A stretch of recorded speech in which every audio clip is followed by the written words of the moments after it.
다 같이 일어나셔서 2024년 첫 주일 예배 성찬 예배로 하나님께 드리겠습니다. 할렐루야. 하늘에서 여호와를 찬양하며 높은 데서 찬양할지어다. 그의 모든 사자여 찬양하며 모든 군대여 찬양할지어다. 해와 달아 찬양하며 광명한 별들아 찬양할지어다. 하늘의 하늘도 찬양하며 하늘 위에 있는 물들도 찬양할지어다. 그것들이 여호와의 이름을 찬양할 것은 저가 명하심에 지음을 받았음이로다. 아멘.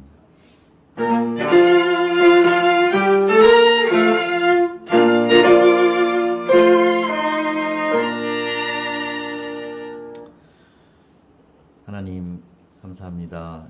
23년을 뒤로 하고 새로이 맞이하는 24년 첫 주일 예배로 모였습니다.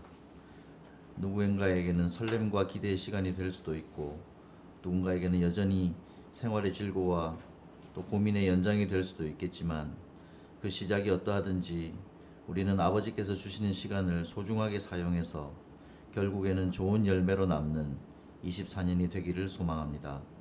그 일을 위해서 저희의 힘과 능력이 되어주시기를 간절히 기도드립니다. 예배의 시작, 24년의 시작을 아버지께 맡깁니다. 이 자리에 함께해 주셔서 이 예배와 24년 한 해와 우리의 인생이 다하는 날까지 우리와 함께해 주시기를, 우리의 손을 붙잡아 주시기를 바라며 예수님의 이름으로 기도드렸습니다. 아멘.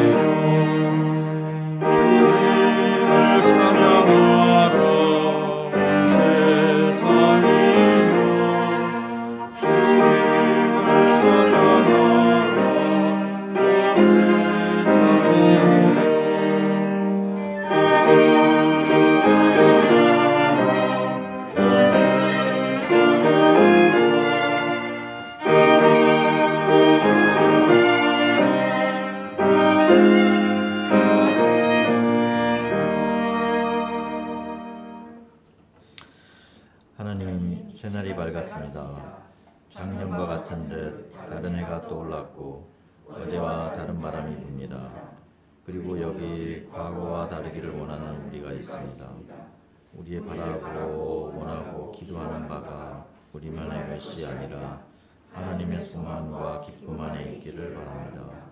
지난 한 해 아쉬움과 회한이 가득했지만 2024년엔 후회는 적게, 기대는 많게, 불평은 적게, 감사는 많게 믿음 안에서 살기를 원합니다. 우리의 삶으로 하나님께 산제사로 드릴 새해를 기대하며 오늘 첫 성찬의 자리로 나아갑니다. 주님의 살과 피로 먹이시며 새로이 하시는 은혜의 성찬 되게 하옵소서. 우리의 작은 가슴마다 감당치 못할 은혜의 은총으로 채워지는 거룩한 식탁 되게 하옵소서. 예수님 이름으로 기도드립니다. 아멘.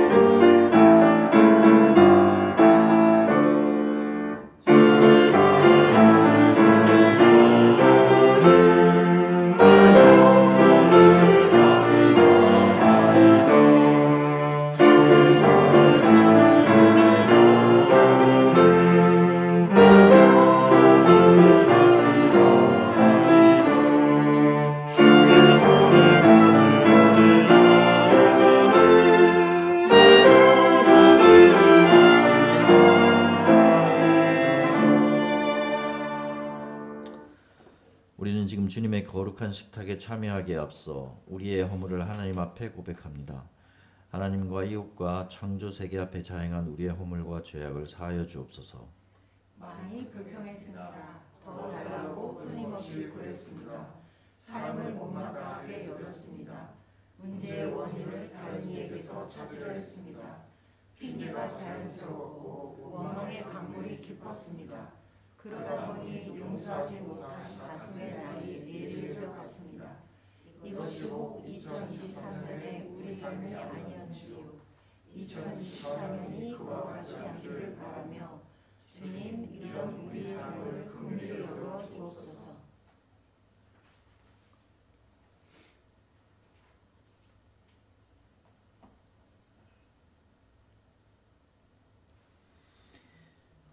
회개하여 돌이키는 자녀들의 죄와 허물을 사해 주시겠다는 하나님의 약속입니다. 누가 네게 혐의가 있거든 서로 용납하여 피차 용서하되 주께서 너희를 용서하신 것과 같이 너희도 그리하고 믿음의 기도는 병든 자를 구원하리니 주께서 저를 일으키시리라. 혹시 죄를 범하였을지라도 사하심을 얻으리라. 아멘.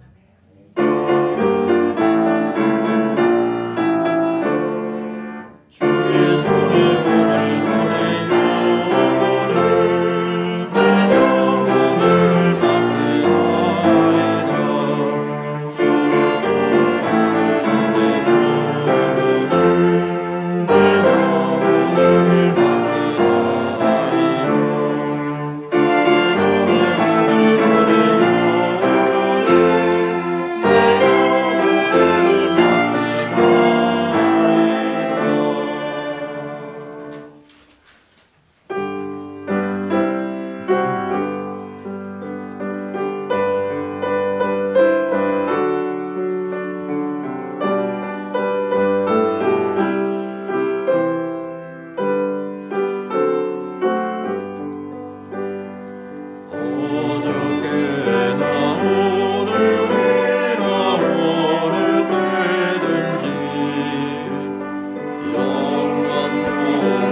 여호와는 나의 목자시니 내게 부족함이 없으리로다. 시편 23편 1절. 사랑과 은혜가 풍성하신 하나님 아버지, 2024년 새해 첫 예배를 드리게 되어 감사합니다. 아무런 열매도 없이 한 해 한 해 그저 세월을 흘려보내는 무익한 종인 저희를 용서하여 주옵소서. 자칫 낭망하고 방황하기 쉬운 저희들이지만 주님께서 친히 저희 목자가 되어주셔서 언제나 변함없이 저희들의 삶을 이끌어가고 계심을 믿기에 얼마나 감사한지요. 한 치 앞조차 볼 능력도 헤쳐나갈 힘도 부족한 저희들이 말씀의 검과 기도의 방패로 무장하여 믿음 안에서 승리하는 삶을 살아내도록 이끌어 주옵소서. 늘 성령님과 동행함으로 세상에 지지 아니하고 세상을 바르게 이끌어가는 그리스도인으로 살게 하여 주시기를 기도합니다.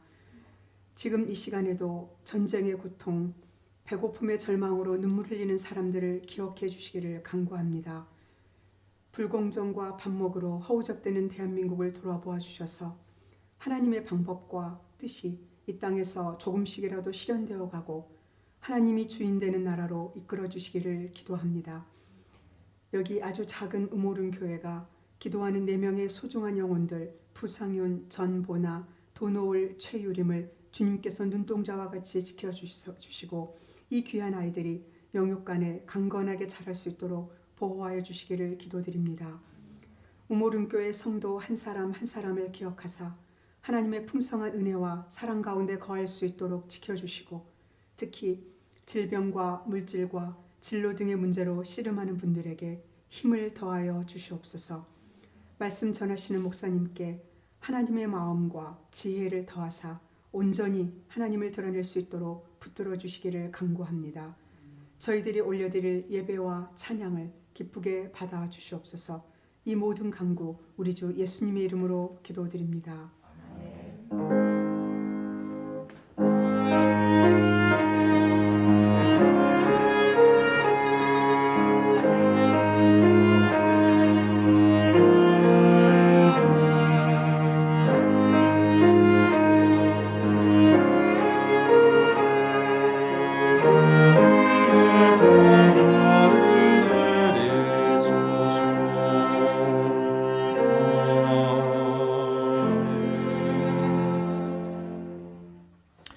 오늘 주시는 말씀 사도행전 1장 1절부터 11절 말씀입니다. 신약성경 185페이지.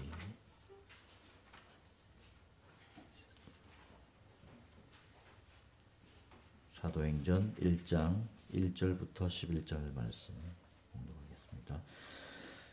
데오빌로여, 내가 먼저 쓴 글에는 무릇 예수께서 행하시며 가르치시기를 시작하심부터 그가 택하신 사도들에게 성령으로 명하시고 승천하신 날까지 이를 기록하였노라.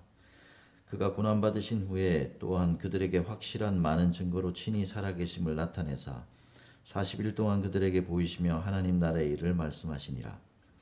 사도와 함께 모이사 그들에게 분부하여 이르시되 예루살렘을 떠나지 말고 내게서 들은 바 아버지께서 약속하신 것을 기다리라. 요한은 물로 세례를 베풀었으나 너희는 몇 날이 못되어 성령으로 세례를 받으리라 하셨느니라. 그들이 모였을 때 예수께 여쭈어 이르되 주께서 이스라엘 나라를 회복하심이 이때니까 하니 이르시되 때와 시기는 아버지께서 자기의 권한에 두셨으니 너희가 알 바 아니요 오직 성령이 너희에게 임하시면 너희가 권능을 받고 예루살렘과 온 유대와 사마리아와 땅끝까지 이르러 내 증인이 되리라 하시니라. 이 말씀을 마치시고 그들이 보는데 올려져 가시니 구름이 그를 가리어 보이지 않게 하더라. 올라가실 때 제자들이 자세히 하늘을 쳐다보고 있는데 흰옷 입은 두 사람이 그들 곁에 서서 이르되 갈릴리 사람들아 어찌하여 서서 하늘을 쳐다보느냐. 너희 가운데서 하늘로 올려지신 이 예수는 하늘로 가심을 본 그대로 오시리라 하였느니라. 아멘. 주의 말씀을 내가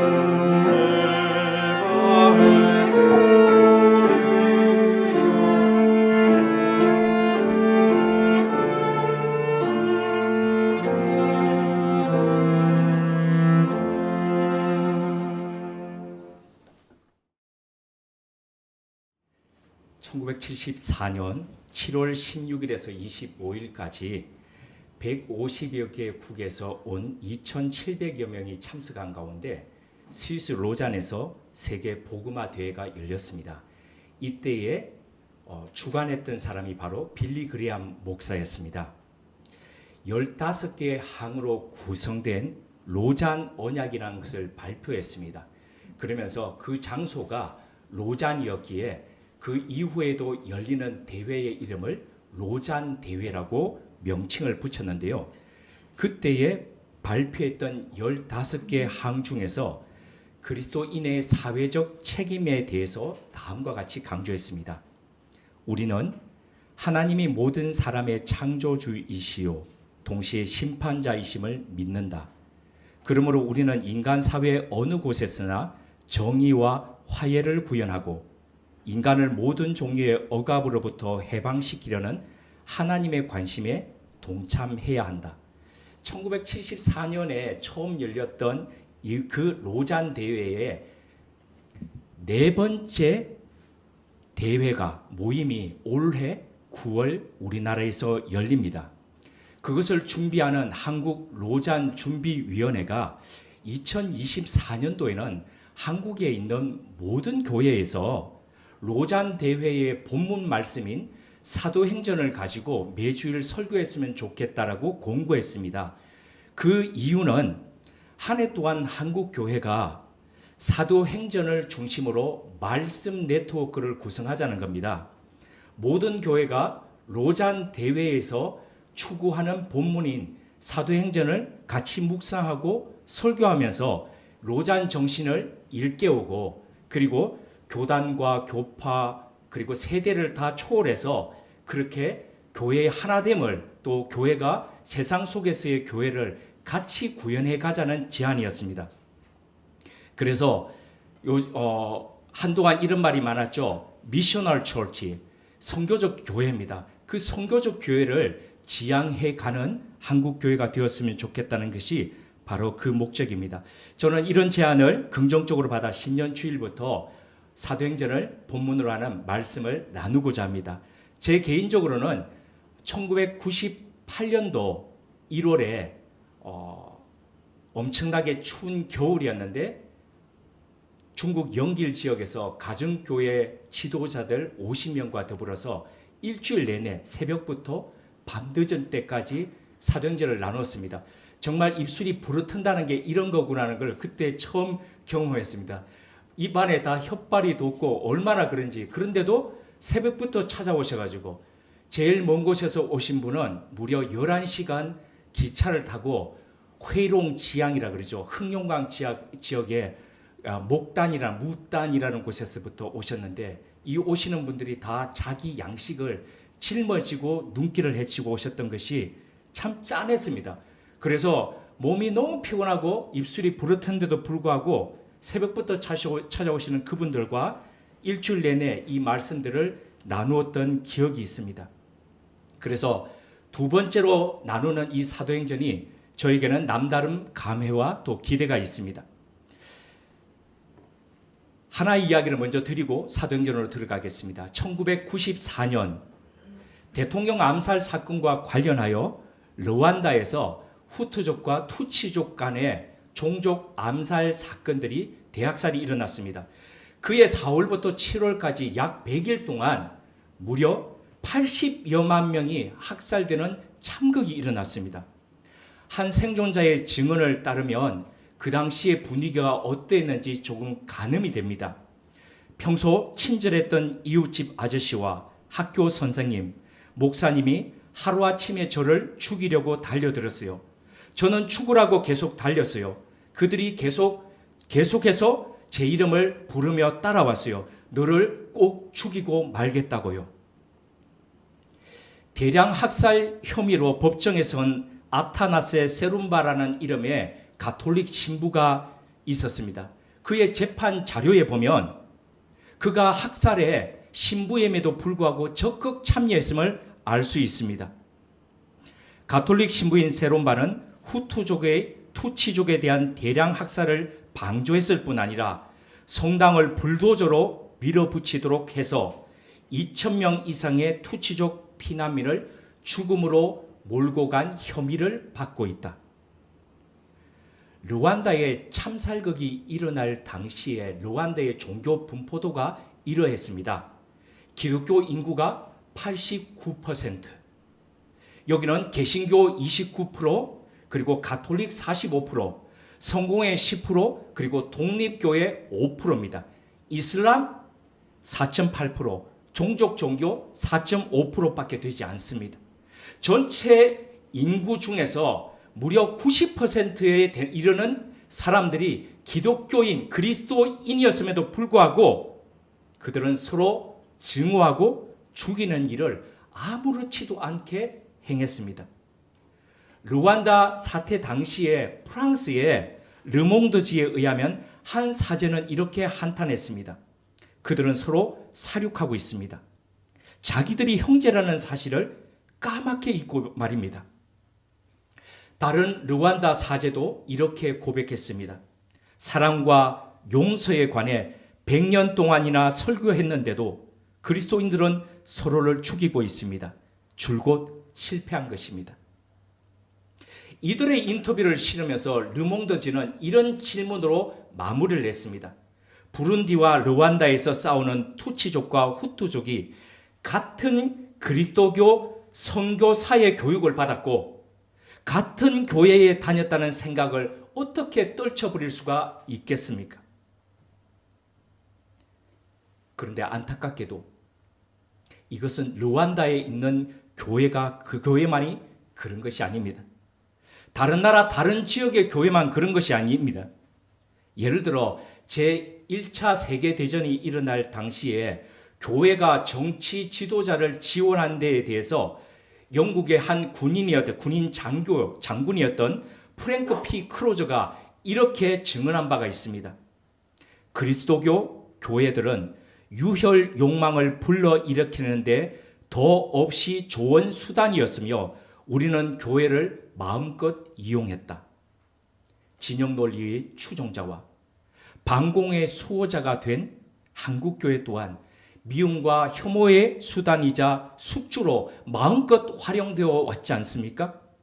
수십 년을 신앙생활을 했고 교회에서 목사와 장로와 권사로 존경받는 사람들이 정치와 이념의 영역에서는 신앙의 신자도 찾아보기 힘듭니다. 어떻게 하나님 가만히 있어? 까불면 죽어? 이렇게 외치는 잡배가 어떻게 위대한 종교 지도자로 추종받을 수 있습니까? 이게 한국 교회의 실력과 수준 아니겠습니까? 예수 그리스도의 참 추종자라면 그리스도인들은 서로 사랑하라 는 그분의 명령을 따라야 합니다.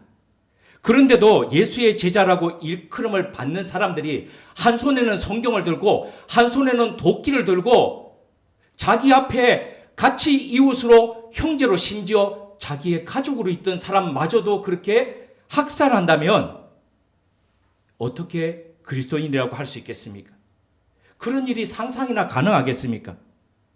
그런데도 불구하고 만약 어떤 그리스도인들이 그와 같은 무법한 살해 행위를 그것이 실제든지 아니면 마음이든지 그렇게 한다면 그는 분명 예수의 제자가 아니라 마귀의 자녀 아니겠습니까? 사도행전을 시작하면서 제가 왜 르완다 사태 이야기를 먼저 말씀드리겠습니까? 2000년을 이어온 교회가 이렇게 예수 그리스도의 행함과 가르침과는 다르게 살고 있다는 것을 말씀드리기 위함입니다.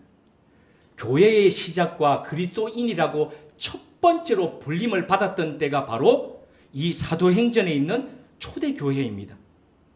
이 초대교회의 모습과 초기 교회 그리스도인들의 모습을 보면서 우리가 얼마나 본질의 신앙과 멀리 떨어 있는지를 보기 위함입니다.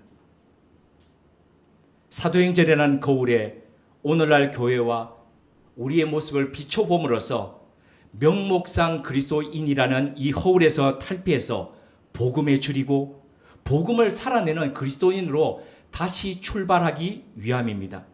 자, 그럼 이제 사도행전으로 들어가 보겠습니다. 먼저 질문 드립니다. 사도행전이 뭡니까? 사도행전이 무엇입니까? 사도행전이 뭡니까? 그러면 고개를 탁 숙이는 게 우리의 본성 아닙니까? 질문 들으면 어느 날 랭귀지 코스에 선생님이 자 이거 어떻게 되지? 누가 한번 말해볼까? 그러는데 딱 보니까 제가 고개를 숙이더라고요. 그리고 숙인 고개를 이렇게 보니까 저처럼 아시아에서 온 사람들은 죄다 고개를 숙이고 있더라고요. 사도행전은 사도들의 행동을 기록해 놓은 것이라는 거죠. 말 그대로 예수 그리스도께서 승천하신 뒤에 이 사도들이, 남아있던 사도들이 어떻게 살았는지, 어떻게 말씀을 들고 그들의 세상 속에서 그들의 삶을 일구어 갔는지를 기록해 놓은 책입니다. 성령께서 임하시고 교회가 세워졌습니다. 복음이 전파되어 갔습니다. 그런 초기 역사를 이해할 수 있는 성경이 바로 이 사도행전이죠. 이런 사도행전을 우리가 보다 잘 이해하기 위해서 먼저 고려해야 할 부분이 있습니다. 그것이 바로 사도행전 1장 1절에서 2절에 기록되어 있습니다. 우리 같이 한번 읽어보시겠습니다. 사도행전 1장 1절에서 2절입니다. 함께요. 데오빌로요, 내가 먼저 쓴 글에는 무릇 예수께서 행하시며 가르치시기를 시작하신부터 그가 택하신 사도들에게 성령으로 명하시고 승천하신 날까지의 일을 기록하였노라. 사도행전을 기록했던 저자가 하나님이 사랑하시는 자라는 이름의 뜻을 가진 데오빌로. 이 데오빌로는 두 가지의 합성어입니다. 데오스라는 헬라어와 필레오 또는 필로스라는 사랑하다라는 그 두 가지 합성어, 그 데오필로, 그래서 하나님의 사랑받는 자 또는 하나님이 사랑하시는 자, 이런 뜻의 이름을 가진 사람에게 이전에 먼저 쓴 글이 있다는 겁니다. 이게 지금 두 번째로 쓰는 글이었는데 그 글이 무엇인지 찾아보시겠습니다. 누가복음 1장 1절에서 4절입니다. 누가복음 1장 1절에서 4절을 제가 읽어드리겠습니다. 우리 중에 이루어진 사실에 대하여 처음부터 목격자와 말씀에 일꾼된 자들이 전하여 준 그대로 내력을 저술하려고 붓을 든 사람이 많은지라. 그 모든 일을 근원부터 자세히 미루어 살핀 나도 데오빌로 각하에게 차례대로 써 보내는 것이 좋은 줄 알았노니 이는 각하가 알고 있는 바를 더 확실하게 하려 함이로다. 자, 먼저 쓴 글이, 데오필로에게 쓴 글이 바로 누가복음입니다. 지금 의사 누가가 쓰고 있는 글 사도행전은 누가복음에 이어서 쓰는 두 번째 글 속편임을 알 수 있습니다. 그러니까 누가복음이 예수께서 행하시고 가르치시기를 시작할 때부터 승천할 때까지의 일을 기록한 예수 행전 1이라는 것이고요. 그리고 사도행전은 그 뒤를 이은 예수 행전 2라는 속편이라는 뜻입니다. 그럼 우리는 예수 행전 2라는 사도행전을 어떤 시각으로 읽어가면서 그 거울에 우리의 모습을 비춰봐야 할까요? 단연 사도행전의 이야기를 예수 그리스도의 이야기로 읽어가야 합니다. 의사 누가는 앞선 누가복음에서 그러하였지만 사도행전 역시도 예수께서 행하시고 예수께서 기적을 일으키시고 예수께서 말씀하시는 그런 이야기로 데오빌로가 읽어가기를 원하는 마음으로 지금 사도행전을 썼다는 겁니다. 그런데 문제가 있습니다. 어떤 문제가 있냐면은 누가복음은 예수께서 행하시고 말씀하시고 그런 시작하기부터 쭉 그렇게 해오시고 마지막 성천까지 이해하겠는데 사도행전에는 그렇게 말씀하시는 예수 그리스도가 보이지 않습니다. 그렇게 역사하시는 예수 그리스도의 그 기적들이 없습니다. 그런데 어떻게 예수께서 직접 활동하시고 말씀하신 게 없는데 예수 그리스도의 이야기를 읽어야 합니까? 굳이 찾자면 다마스쿠스로 가는 길 위에서 사울에게 나타나셔가지고 그의 눈을 멀게 하시고 그에게 말씀하시고 그에게 그를 제자로 부르셨던 그때의 예수 그리스도의 모습만 보이고 다른 곳에서는 예수의 모습이 보이지 않습니다. 누가복음처럼 그렇게 나타나 있지 않습니다. 아니 그러면서도 어떻게 예수행전 2라고 할 수 있을까라는 생각이 들지 않습니까? 여기엔 사도행전을 기록한 누가의 의도가 있습니다. 그것은 사도행전 초기 교회의 역사라는 바로 이것이 어디에 기초하고 있는지를 보라는 겁니다. 쭉 읽어가시면 한 가지에 기초하고 있습니다. 그것은 바로 예수 그리스도의 부활입니다. 만약 예수 그리스도의 부활이 없었다면 교회도 생길 수가 없고, 그리고 제자들이 나아가서 제자들의 복음을 전하고 예수 그리스도의 이름으로 이적을 일으키고 사람들을 고치고 이런 일들이 없다는 거죠. 부활하신 예수께서 40일 동안 제자들과 함께 계시면서 하나님의 일을 말씀하시면서 하나님 나라를 가르치셨습니다. 그 제자들과 더불어서 먹고 마시면서 더 온전한 몸으로 함께 하셨습니다. 그 모든 일이 가능했던 게 예수 그리스도께서 몸으로 부활하셨기 때문에 가능한 일이었습니다. 우리가 사도행전을 읽으면서 사도행전의 모든 기적과 그리고 있는 그 치유와 여러 가지 일들 가운데 한 가지 기억해야 할 것은 그 기적의 중심에 예수 그리스도의 영이 함께 있다는 겁니다. 그래서 사도행전에는 보면은 예수의 영 또는 성령께서 이런 식으로 쭉 호칭을 하는데, 그 예수의 영이신 주님의 영이신 성령님께서 함께하고 있기 때문에 모든 것이 가능하다는 것을 기억해야 합니다. 주님의 영이 함께 하셨기 때문에 겁쟁이였던 제자들이 죽음을 불사하고 복음을 전했습니다. 예수 그리스도를 핍박하던 사울이 오히려 돌아서 가지고 예수 그리스도를 증거하면서 자신이 핍박받고 자신이 죽음에 이르기까지 예수 그리스도를 전하는 그런 사람으로 바뀌어갑니다. 그 모든 것이 가능했던 것이 바로 예수 그리스도의 영이 역사하셨기 때문이라는 거죠. 그러니까 정리하자면은 예수 그리스도의 영이 역사하신 이 사도행전, 그리고 예수님의 부활에 기초해 있는 이 사도행전이야말로 예수 그리스도께서 우리 눈으로 보기에 활동하고 나타나 있는 모습은 아니라 할지라도 예수의 행전이라고 할 수 있다는 거죠. 이것을 우리가 인식한다면 사도행전과 함께하는 우리의 시각과 그리고 우리의 지향점은 어디를 향해야 할지 명백해집니다. 그것은 두 가지입니다. 첫 번째, 우리가 관중에서 선수로 바꿔야 된다는 겁니다. 예수님은 우리와 같은 모습으로 2000년 전에 이 땅에 오셨습니다. 그리고 우리가 알아들을 수 있는 언어로 우리가 느낄 수 있는 모습으로 함께 웃고 함께 우시면서 우리와 함께 하셨습니다. 그렇게 한없이 사랑해 주셨습니다. 복음서를 읽다 보면 그런 예수님의 모습에 감탄합니다. 그리고 오늘도 찬송가 135장을 보면서 주님께서 어떻게 하셨는지 모습을 쭉 찬양을 하는데, 그 모습이 생각이 나서 밑에서부터 그 주님이 그립고 그 주님이 아려오지 않습니까? 주님은 그런 모습으로 이 땅에 오셨습니다. 그 복음서를 읽다 보면은 어떻게 주님이 이렇게 사람을 사랑하실까? 어떻게 하나님이 이렇게 사람을 대하실까? 감탄되고 감동됩니다. 그리고 사도행전을 읽다 보면 이 주님을 따르던 제자들이 그 주님을 위해서 자신의 몸을 들여서 자신의 일평생을 들여서 살아가는 모습을 보면은 우리 마음속에도 감동을 받습니다.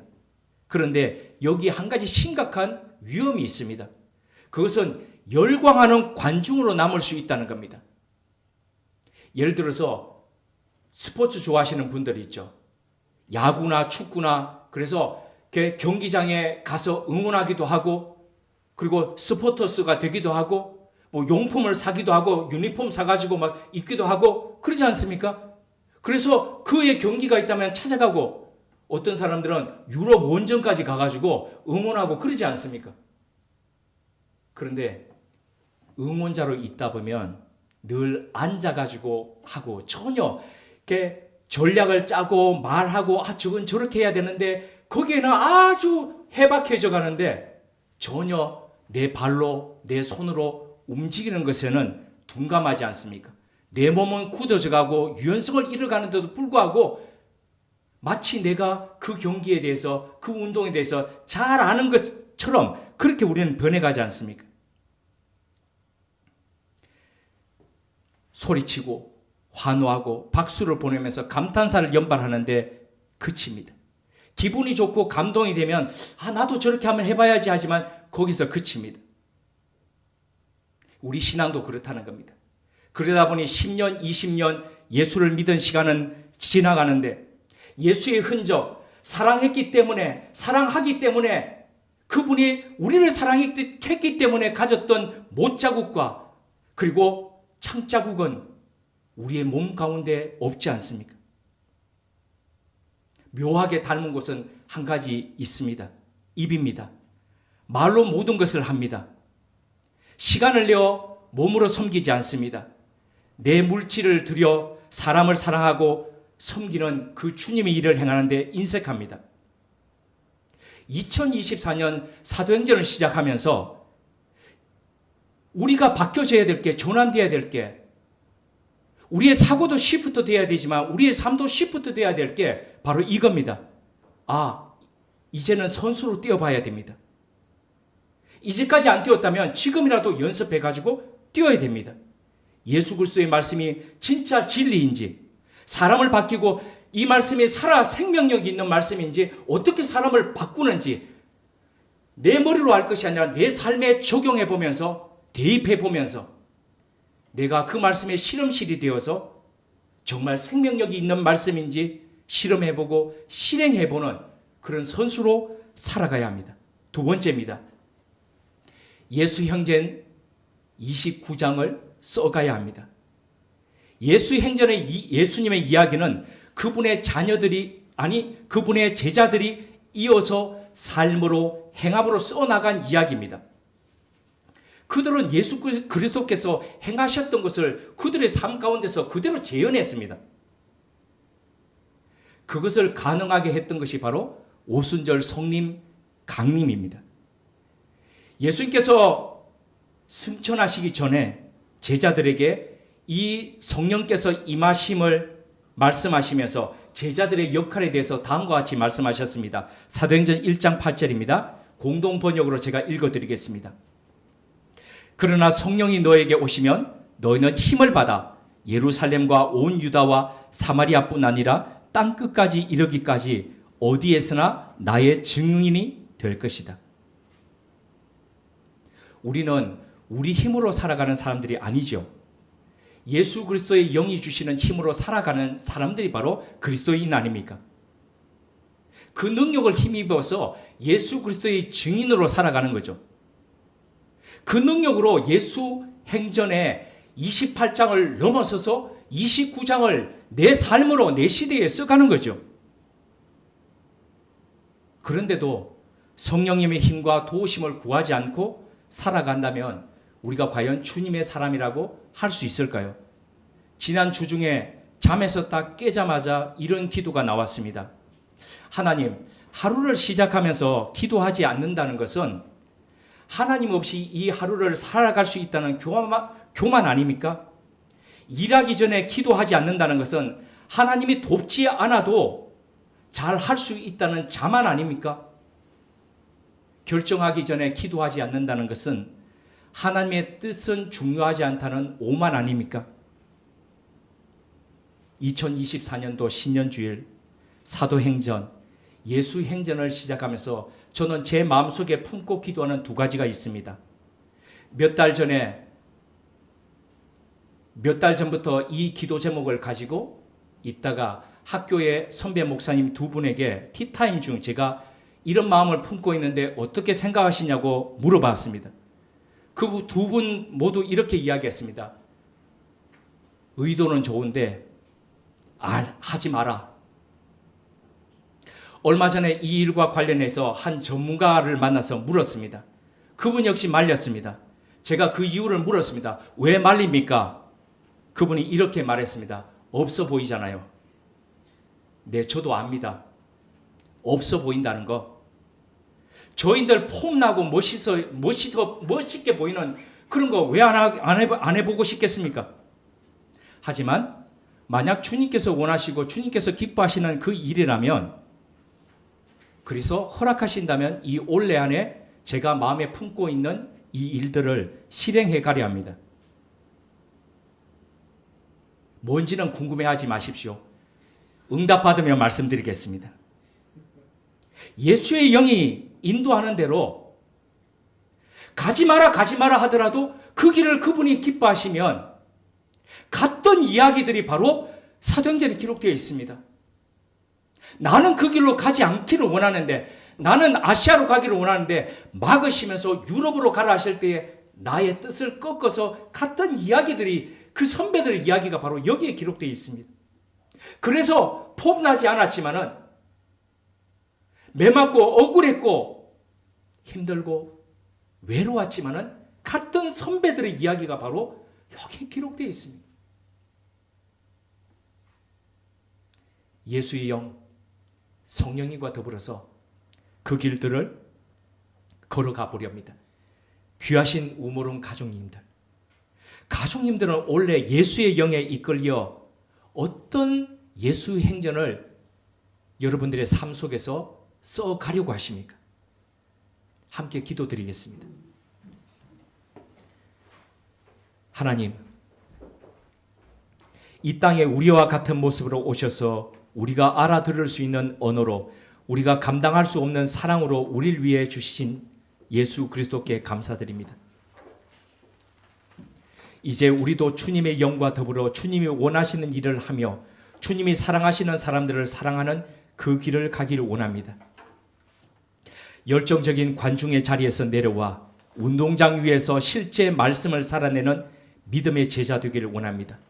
없어 보이고 주목받지 못하고 박수가 없다 하더라도 주님께서 원하시면 그 길을 걷는 예수의 사람들 되길 원합니다. 그리하여 예수의 영에 이끌려 제자들에 의해 사도행전이 기록되었듯이 2024년을 살아가는 우리들에 의해 예수의 행전의 아름다운 기적들이 새롭게 기록되는 은혜가 있게 하옵소서. 예수님의 이름으로 기도드립니다. 아멘.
이 식탁은 우리가 예수 그리스도의 몸에 참여하는 초대이며 우리가 나누는 떡과 잔은 그리스도의 몸과 하나 되는 거룩한 사귐입니다.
주님께서 잡히시던 날 밤에 제자들과 함께 최후의 만찬을 가지셨습니다.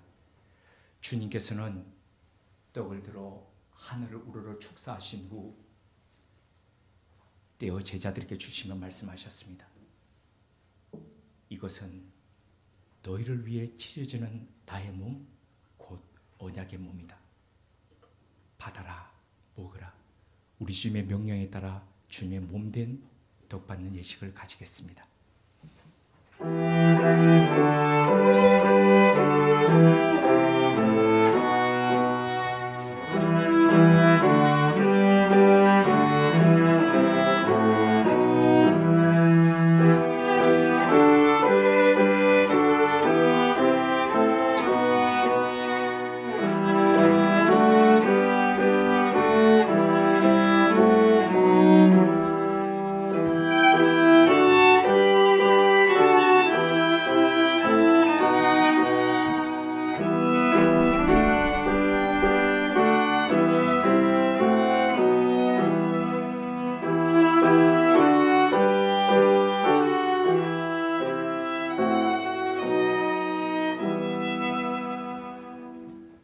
주님은 2000년 전 이 땅에 우리와 같은 몸을 입고 실제 오셨고 울고 웃으며 보듬어 주시고 사랑해 주시다.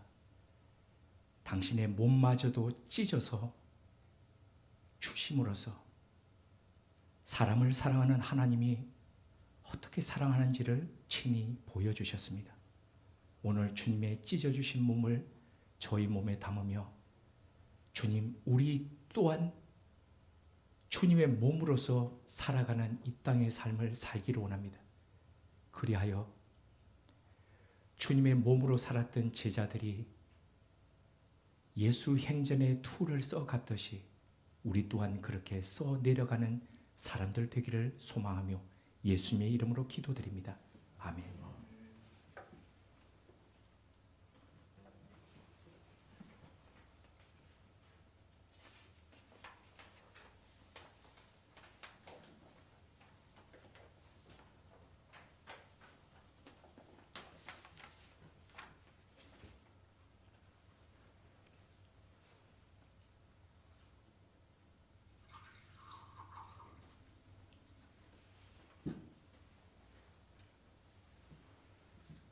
시구에 또한 주님은 잔을 들어 하늘을 우러러 축사하신 후 메어 제자들에게 주시며 말씀하셨습니다. 이것은 너희를 위해 흘리는 바 나의 피 곧 언약의 피다. 받아라, 마셔라. 우리 주님의 명령에 따라 주님의 피된 잔 받는 예식을 가지겠습니다.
주님은 주님의 피된 잔을 저에게 주시며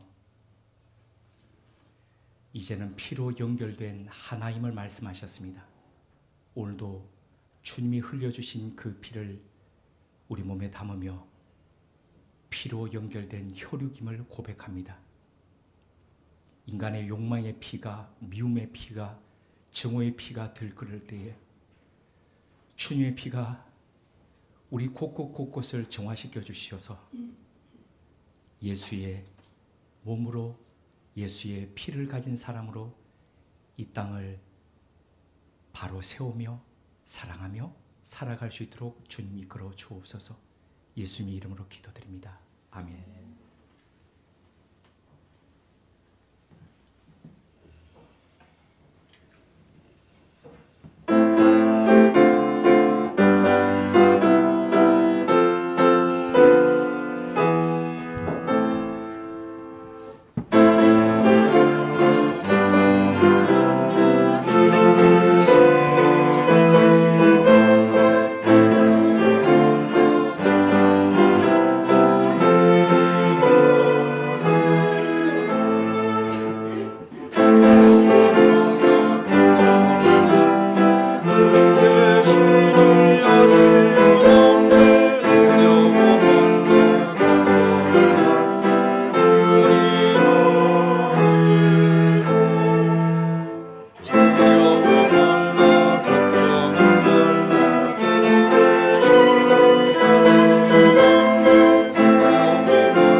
하나님 아버지, 목사님의 입을 통하여 교회가 가지는 사회적 책임에 대해 들었습니다. 하나님, 교회가 없어서 이 자리에 우물음교회가 있지 않다는 것을 저희들 알고 있습니다. 우리 교회가 존재하는 의미, 또 우리가 도우고 있는 아이들, 또 우리가 도우고 있는 우리와 다른 세상에 속한 이들, 이런 일들에 대하여 저희들 묵상합니다. 하나님 아버지, 우리가 감사함으로 드리는 이 예물이 정말로 아버지께서, 그 다음 주님께서 저희들에게 바라는 그런 열매로 맺어질 수 있도록 해주시고, 우리들로부터 나오는 열매를 통하여 믿지 않는 자들이 하나님을 알고 주님을 알아가는 그런 놀라운 역사로 이어지도록 인도해 주시기를 바라며 감사함으로 예수님의 이름으로 기도드렸습니다. 아멘. 앞뒤 좌우에 계신 분들과 인사 나눠주십시오.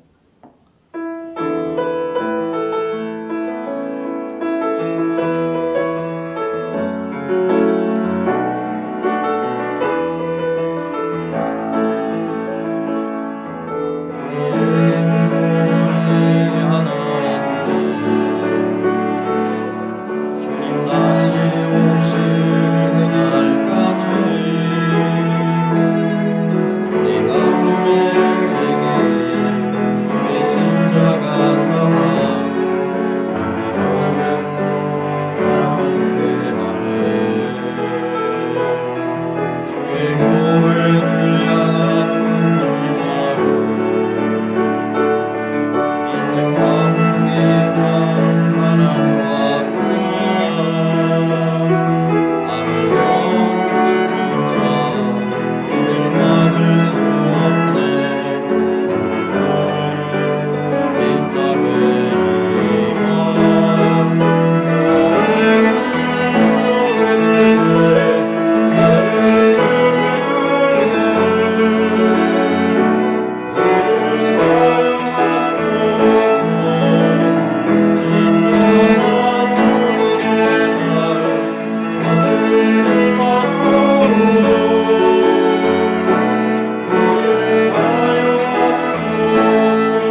예수 그리스도의 은혜와 하나님 우리 아버지의 지극하신 사랑하심과 성령님의 감화하시고 감동케 하시는 역사가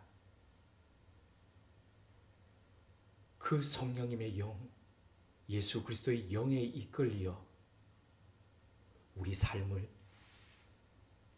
예수 행전의 한 부분 한 부분으로 기록해 가기를 소망하고 결단하는 주님의 사람들과 우물은 교회 위에 지금부터 영원토록 함께 하시기를 축원하옵나이다. 아멘.